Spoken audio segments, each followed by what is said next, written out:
thanks to the supporters of channel member Ken Davenport. Well, I've had to hide my Tammy Abraham Roma shirt that normally hangs behind me for this one because it's time for our first game against a big club in the Champions League. We're playing Roma and we haven't had the best start to the season. We're actually struggling a little bit and I think we're going to need all the luck we can get.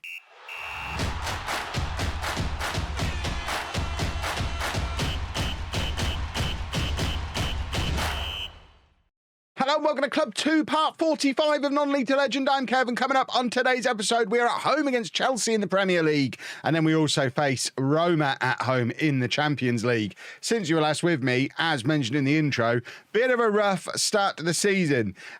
September was not a fun time. To be fair, August wasn't great either. You saw us lose against Real Madrid. We then only scored 3 more goals for the rest of the month, picking up just the 1 win against the best team we played, Newcastle. But drawing against Villa and Fulham, we narrowly got past Wolves in the EFL Cup before losing to Spurs in the league, thrashed Qarabag in the Champions League, as you would expect us to, but then only drew against Tycoon takeover Everton, and then also only drew against Nice before getting an absolute spanking against Manchester City. We've then had this ridiculous 1-month international break that the future's got in store for us. We last played a league game or a competitive game on the 20th of September. It's now the 18th of October, so we've played a couple of friendlies while the international players have been away doing internationals just to keep everybody else fit. But this is what the Premier League looks like. 7 games in. We were supposed to be in a title race this year. We're down in 12th place, just 9 points so far. Only 2 wins so far this season. That's not ideal. And then in the Champions League, I guess the big win helped. But we do need to go and beat Roma today. If we don't beat Roma, then the Champions League starts to look a little bit rough as well. We have had a few of our boys make international debuts, though, over the international break. Medjo made his debut for France. Vazquez, who's on loan at Stoke for the season. Vazquez, how do we find him? We should probably just find Stoke or look at our own transfers out. Where is he? Vazquez. Is this the right season? Why can't I find my own? Is that his name? I swear that's his name. Did he go last season? Yeah, there he is. Jeremias Vazquez made his debut for Argentina and has actually had a really good start to life in the Championship with Stoke. This is the kind of Championship loan you want your young strikers to go on. It very rarely turns out this way for me, but Vazquez starting to look like he might be the striker we've been looking for all along, and Argentina recognising it and giving him his debut as well. Van Veen has also made his debut for the Netherlands. So we've got a few boys starting to establish themselves at international level, which is jolly nice.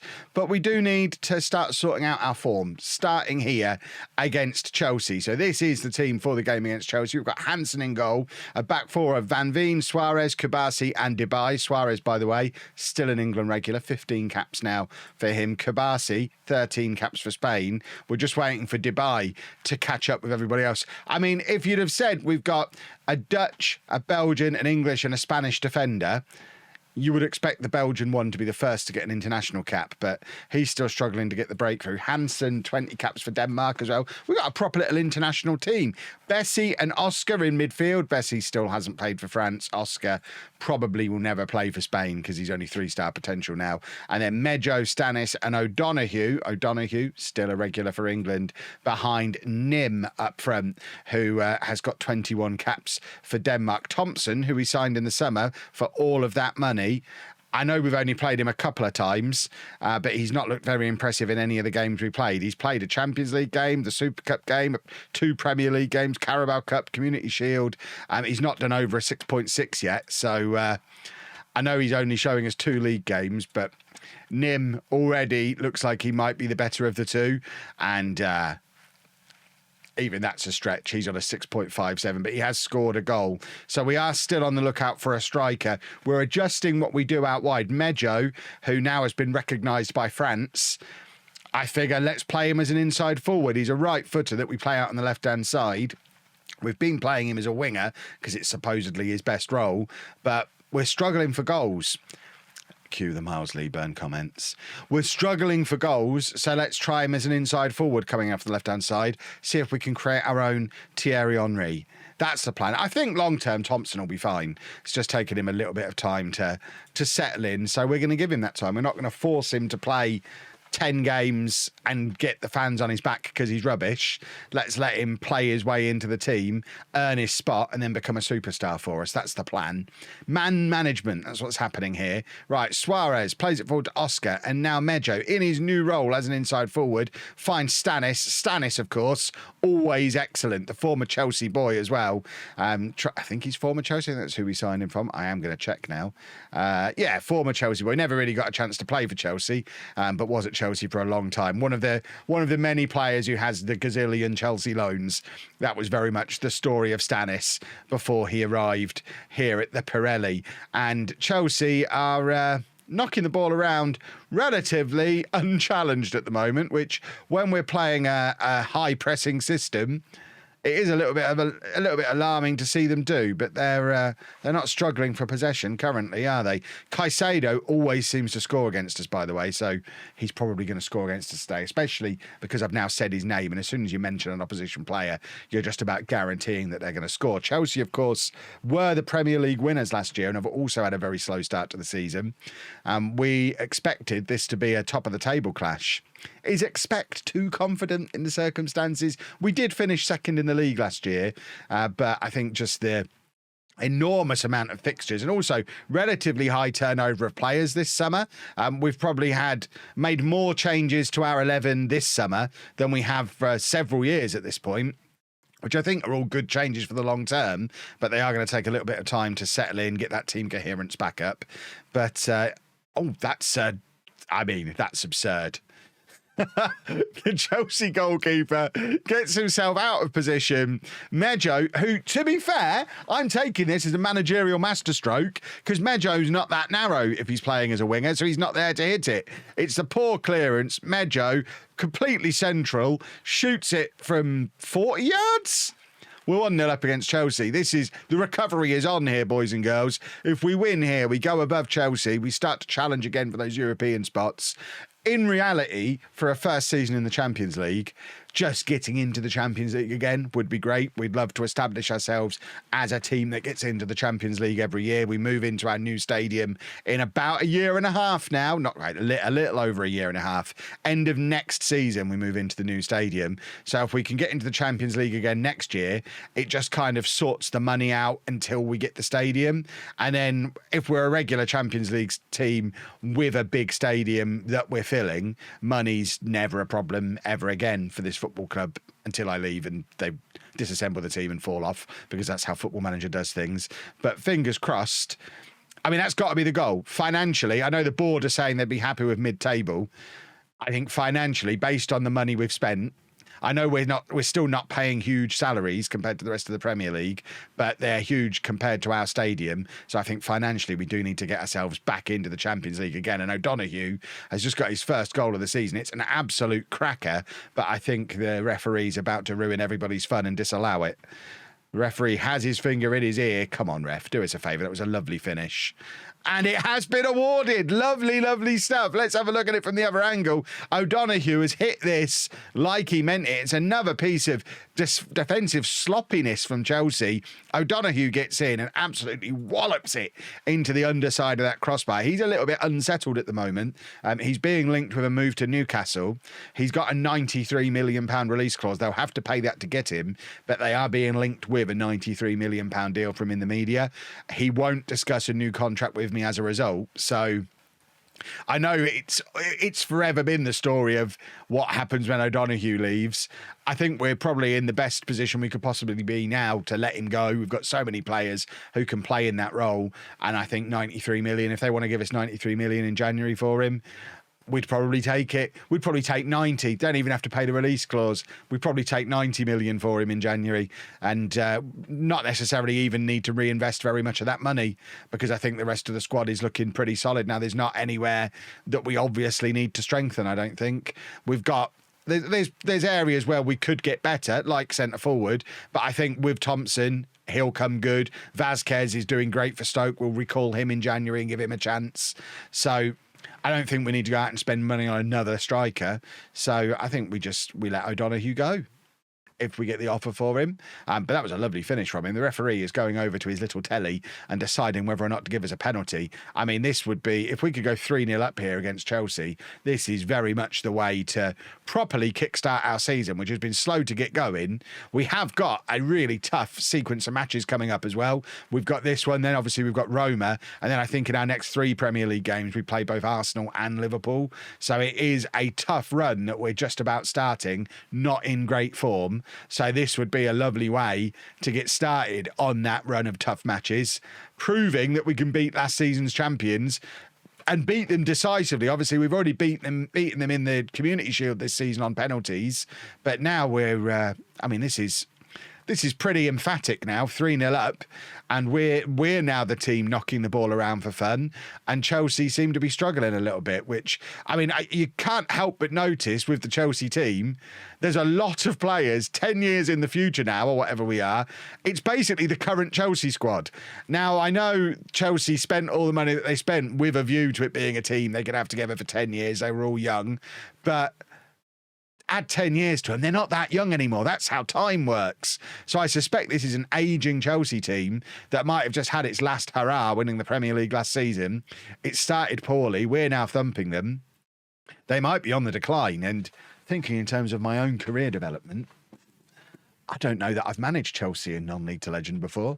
So if they continue to be awful, and they are a team that needs a rebuild because it's full of players who've been around forever, Chelsea could be a lovely little next stop for us. So might keep an eye on this job. Of all the jobs that have been potentially available in the Premier League in recent years, this one probably interests me more than any others. I don't really want to go to Newcastle because it's just throw money around.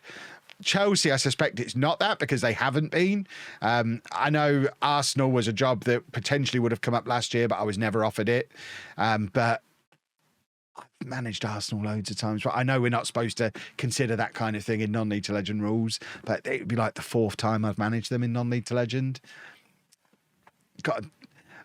If they'd have offered it, I'd have taken it, but I'm not going to go out and try and get it. Whereas Chelsea, never managed them in non-league to legend. I'd be tempted, and I'm making no promises now, but if this job becomes available this season, I might put an application in and see what happens. Watch me put an application in and then still not get it because the game's somehow decided I'm not worthy. Right, I think this is the opportunity to bring Thompson on. We're 4-0 up now. Thompson can come on, have a little bit of a run around. No pressure on him to do anything in particular, and hopefully it will give him the opportunity to play well, maybe grab himself a goal, or at least look the part and maybe start to play himself into getting in the team. Man management again. This is what we do now. We're all about the man management, the player development. See, this is where we'd like to get it onto Thompson and have him convert he doesn't. Kabasi does. We're 5-0 up against last season's champions. I had some ideas of how I wanted today's episode to go, obviously, as I always do. I didn't, in my wildest dreams, envisage putting 5 goals past Chelsea, but they're done. They're down in 10th place. Quarter of the way through the season, they're not retaining their title. They might not even get in the Champions League. I'd sack the manager. Right now, sack the manager. Make room for Kev. Right, let's get Sanguinetti on as well. Rutter's coming on the left-hand side. We've got him set to play as an inside forward as well, similar to what we had with Mejo. All the right footers that we play out on that side occasionally. Get him doing inside forward. Get him in there supporting the strikers who need a little bit of extra support in there potentially. Thompson just running around like he's never been on a football pitch before. He played a full season of the Premier League last year for Leicester. He's in the England under-21s regularly. He's got a lot of potential. That's a lovely pass from him as well. Maybe that's what he's needed. I think it's being disallowed, but an assist would have gone down very nicely. At least it's some kind of contribution from him. Ref, please give this one. We need it. It's a very good finish from Sanguinetti, by the way, who continues his own little development story, but that one is disallowed. But Chelsea are absolutely all over the place. I noticed they were playing 2 inverted wing-backs. They are still doing it. 2 inverted wing-backs and a half-back. I mean, I see what they're trying to do. It becomes a 3 when they're attacking. I'd give it up and just play a normal formation, lads. That hasn't really worked for you today, has it? Burton Albion 5, Chelsea 0. Lovely, lovely, lovely. Let's take that form into playing Roma. Hopefully get a nice big win over them. And then we're into some kind of form as we hit this. I mean, it is a rough run of games. Arsenal, Liverpool, Leipzig, Man United. That's some tough games in quick succession. We could do with being in tippy-top form, and it happens. We've actually got up to good team cohesion as well. Last time we played, when we were thumped by Man City, we were still only on average. So those friendlies that we played during the international break have done wonders for our team cohesion.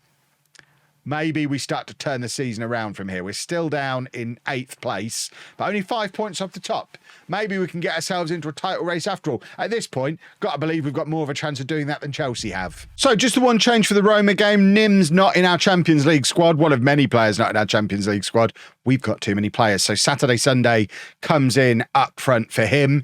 And let's just have a repeat performance, please. We were incredible against Chelsea. Let's hope it wasn't just because of Nim, who, I mean, talking in terms of not spending loads of money on another striker, if he ends up being the solution, which you all saw his average rating, he's probably not the solution, but if he ends up being the solution, I think our optional future fee we've got on him is about 60 million. So we'd have to drop some significant cash on him. We're spending a lot of money on strikers to replace Lee Burn. I don't want to talk about it. It's fine. We're a better team for it. I still maintain that as a team. Stanis has benefited massively, and I'll die on that hill. Oscar trying to play it forward, looking for the run of Sunday, but can't find him.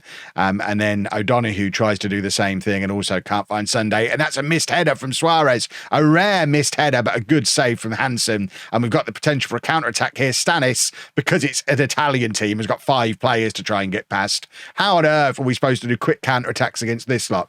And I completely get it. Having seen us try and do our quick counter-attacking game against a flat-back 8 or whatever Roma are playing, this is very much a game where someone like Lee Burn would have been super handy just to muscle his way through rather than try and pass it and run it around them, because if they're playing that many defenders, if that's how many players they leave back when they're attacking, goodness me.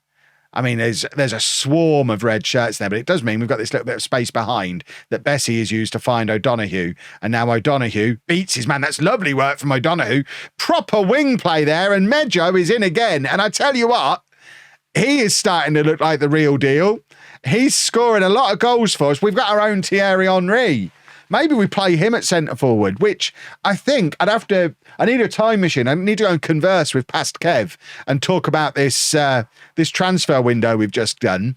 I think the intention was to play Mejo up front when I signed him, and that kind of got lost in the whole signing Thompson thing. And he's ended up moving out onto the left-hand side, which is where we originally identified him way back when Amo Ameor was going to be leaving. Mejo was the guy I was bringing in to replace him. But we could potentially play Mejo at centre forward and stick somebody else out on this left-hand side. Amo Ameor, Sunday, Rutter. We've got plenty of options who can go out there. But I don't know, he's doing so well as an inside forward now. Surely we just leave him to keep doing what he's doing in that role. Stanis has done brilliantly here, but can't keep his shot down. But that was good work from Stanis until the finish. I've played too much Football Manager because that is pretty much like word for word reading a piece of Football Manager commentary. Great work until the finish. Yeah, all right. Thank you. I now speak in Football Manager sound bites, apparently. Right, we are under I didn't even get to get my words out. We were under a little bit of pressure there, and I thought they were going to try and create a chance, but no, they've just hit it from long range, and it's squeaked under Hansen. I don't know, can I lay some blame at Hansen's door here for this? Let's have a little look at the other angle. I mean, I feel like he should be getting closer to it than he did. It seems like a poor goal to concede, especially when we've done such good work to make the breakthrough. Where with Roma, I mean, what formation are they playing? They're matching up the same as us in a 4-2-3-1, but their 2 seems a lot more defensive than our 2 because, I mean, look at them. They just swarm back, but Stanis is through again here. I mean, he's not quite got the pace, but he's got the skill to get past his man. Lovely work from Stanis, and Pascal Meju as an inside forward is the striker that we've needed all along. He is just getting into those centre forward positions now, and he's a finisher. This is great work from Stanis, great work from Mejo. I have no idea where Saturday Sunday is. Is that him on the edge of the area? He's supposed to be playing as our striker, but Mejo doing all of the work for him. We need to have a look. Right, as an inside forward, no, that's an inverted winger. So as an inside forward on attack, that's how he matches up with his attributes. If we play him as an advanced forward on attack, I think the reason I've got him out wide, you lot have got in my head. I'm looking at his 11 finishing, and that's why I'm playing him wide rather than playing him up front. But, I mean, his goal return would indicate bobbins to his finishing. He's got 8 goals now in 13 games this season in all competitions. So, I mean, I've preached for many years that the finishing attribute means nothing, and Mejo might be showing it. And if I get over that, he's our striker, surely. The only problem is if he establishes himself there, it means there's no room for our record signing Thompson. Whereas if Mejo's on the left-hand side, Thompson's one of several players battling for that shirt. So we'll see. I mean, he's playing very well on the left, so it would be a shame to move him at the moment.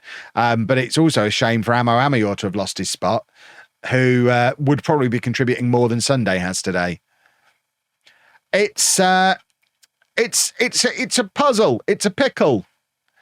But if we keep winning, it doesn't really matter, does it? We'll stick any old lump up. Get Lee Burn back. Stick any old lump up front.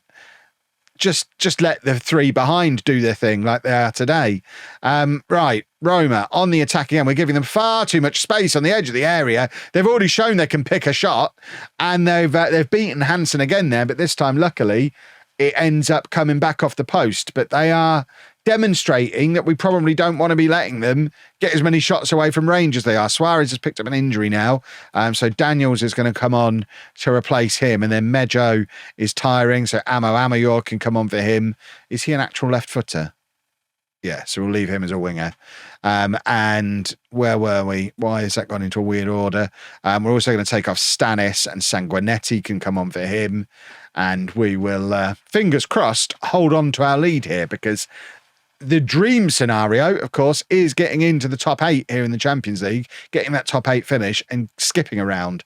With the amount of fixture congestion we've experienced already, skipping around would be very handy. How is Dubai not in the Belgian national team, by the way? He scored 2 goals against Chelsea in the last game. That was phenomenal work from him again there. Every time we see him, he's brilliant.